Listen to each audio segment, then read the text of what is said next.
കൂടുതൽ വാർത്തകളും വീഡിയോകളും കാണാൻ ഈ ചാനൽ സബ്സ്ക്രൈബ് ചെയ്യുക. കൂടെ ബെൽ ബട്ടൺ അമർത്തുക. Please subscribe our channel. Asia live ടിവിയുടെ ഫെങ്ഷു പ്രോഗ്രാമിലേക്ക് ഏവർക്കും സ്വാഗതം. ഇന്ന് നമ്മൾ ഒരു രാജയോഗ തുല്യമായ ഒരു ബെഡ്റൂം എങ്ങനെയാണ് സെറ്റ് ചെയ്യുന്നതെന്നുള്ളതാണ് ഇന്ന് നമ്മൾ ഇവിടുത്തെ വിഷയം. പല വ്യക്തികൾക്കും ഫെങ്ഷുയിൽ പല കുവാ നമ്പറുകളുണ്ട്. അവരുടെ ഡേറ്റ് ഓഫ് ബർത്ത് അനുസരിച്ചിട്ടാണ് ഈ കുവാ നമ്പറുകൾ എടുക്കുന്നത്. അപ്പോൾ ഒരു വ്യക്തിയുടെ ബെഡ്റൂം നമ്മൾ സെറ്റ് ചെയ്യുമ്പോഴത്തേക്ക് ആദ്യം ആ വ്യക്തിയുടെ ഡേറ്റ് ഓഫ് ബർത്ത് എടുത്തതിന് ശേഷം ആ വ്യക്തിയുടെ കുവാ നമ്പർ എത്രയാണെന്നുള്ളത് കണ്ടുപിടിക്കണം.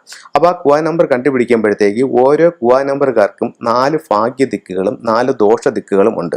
അപ്പോൾ ഇവരുടെ ഭാഗ്യ ദിക്കുകൾ ഏതാണെന്ന് മനസ്സിലാക്കിയതിന് ശേഷം ഇവരുടെ ഹെഡ് ഭാഗ്യ ദിക്കിലേക്ക് വരുന്ന രീതിയിൽ വേണം എപ്പോഴും തലവെച്ച് കിടക്കാനായിട്ട്.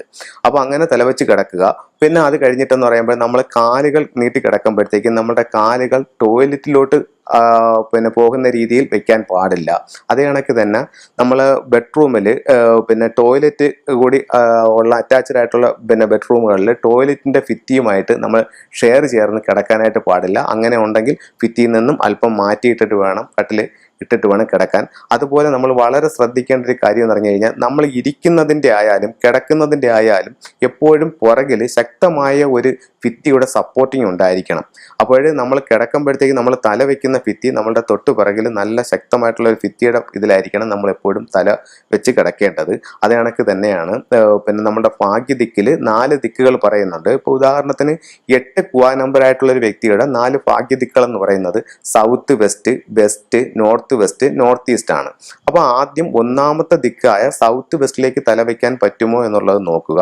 അതല്ലെങ്കിൽ അതാണ് എല്ലാ സൗഭാഗ്യങ്ങളും കൊണ്ടുതരുന്ന ഒന്നാമത്തെ ദിക്ക്. അതല്ലെങ്കിൽ 4ാമത്തെ ദിക്ക് ഏതാണെന്ന് നോക്കിയിട്ട് ആ ദിക്കിലോട്ട് തലവയ്ക്കാൻ പറ്റുമെന്ന് നോക്കുക.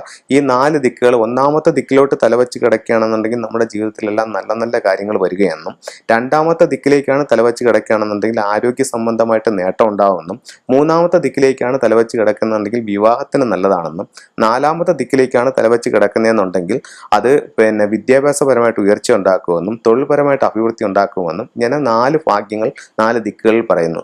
അതേസമയം നമ്മുടെ ദോഷപ്പെട്ട ദിക്കിലാണ് നമ്മൾ തലവെച്ച് കിടക്കുന്നതെന്നുണ്ടെങ്കിൽ, ഇപ്പോൾ ഉദാഹരണത്തിന് 8 കുവാ നമ്പർ ആയിട്ടുള്ള ഒരു വ്യക്തിക്ക് south, north, east, south east ഈ 4 ദിക്കും ദോഷ ദിക്കുകളാണ്. അപ്പോൾ ഈ ദോഷ ദിക്കിലോട്ടാണ് നമ്മൾ തലവെച്ച് കിടക്കുകയാണെന്നുണ്ടെങ്കിൽ കൂടുതൽ പ്രശ്നങ്ങളായിരിക്കും നമ്മുടെ ജീവിതത്തിലേക്ക് വരുന്നത്. അപ്പോൾ നമ്മളുടെ കുവാ നമ്പർ ഏതെന്ന് ആദ്യം മനസ്സിലാക്കുക. എന്നിട്ട് ഭാഗ്യ ദിക്കിലേക്ക് തലവെച്ച് കിടക്കുക. അത് കഴിഞ്ഞിട്ട് യാതൊരു കാരണവശാലും നമ്മൾ കിടക്കുമ്പോൾ വാതിലിന്റെ നേരെയോ ടോയ്ലറ്റിന്റെ നേരെയോ നമ്മുടെ കാല് വരുവാൻ പാടുള്ളതല്ല. അതുപോലെ തന്നെ മറ്റൊരു കാര്യം പറയാനുള്ളതെന്ന് പറഞ്ഞു കഴിഞ്ഞാൽ യാതൊരു കാരണവശാലും ബെഡ്റൂമിൽ ജലധാരയോ അക്വേറിയമോ ജലത്തിന്റെ ചിത്രങ്ങളോ ഒന്നും യാതൊരു കാരണവശാലും വെക്കാൻ പാടുള്ളതല്ല. പിന്നെ കണ്ണാടി ബെഡ്റൂമിൽ നിന്നും ഒഴിവാക്കുക. യാതൊരു കാരണവശാലും കിടക്കുന്നത് കണ്ണാടിയിൽ കൂടെ കാണുന്നത് തീരെ നല്ലതല്ല.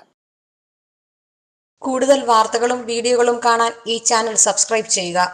കൂടെ ബെൽ ബട്ടൺ അമർത്തുക. Please subscribe our channel.